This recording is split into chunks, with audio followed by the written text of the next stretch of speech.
ভাই জলদি করে আমাদের ডাক্তারকে খুঁজতে হবে। নেন ভাই, ঠিক হয়ে গেছে আপনার গরুর সমস্যা। আরে আপনার ছেলের আবার কি হলো? ডাক্তার সাহেব, ওর পেটের অসুখ হয়েছে। পেটের অসুখ? আমি এক্ষুনি পিছনে হাত ঢুকিয়ে ঠিক করে দিচ্ছি। আরে শালা কি বললে? আরে শালার এই গরু ডাক্তার কি পাগল নাকি? আরে এই বড় মানুষ এইদিকে শোনো, এই তো এবার পেয়েছি।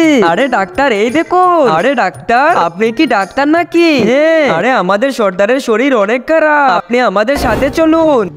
এই দেখুন আমাদের সর্দার মরে যাচ্ছে, ওনাকে বাঁচিয়ে দিন, আমি আপনাকে অনেক টাকা দেবো। আরে কোনো ব্যাপারই না, আমি এক্ষুনি পিছনে হাত ঢুকিয়ে ঠিক করে দিচ্ছি। আরে শালা, সবার পিছনে কি হাতই ঢুকাবে? ও আচ্ছা, তাহলে ইনজেকশন দিয়ে দে।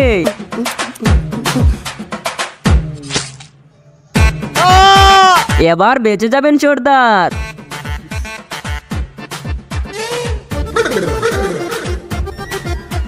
আরে ডাক্তার, আপনি ওকে কি ওষুধ দিলেন? সাদা কালারের সাবস্ক্রাইব বাটনে ক্লিক করে যারা সাবস্ক্রাইব করে দিবে তাদের মা বাবা যেন অনেকদিন বেঁচে থাকে, আর যারা ভিডিওতে লাইক করে দিবেন তাদের মনের আশা যেন পূর্ণ হয়, এবং আমি মন থেকে দোয়া করে দিলাম। এই গরুর মোটা ইনজেকশন, গরুর ওষুধ। আরে ডাক্তার, আপনি ওকে মোটা সুই দিয়ে পিছন ছিদ্র করে মেরে ফেলছো।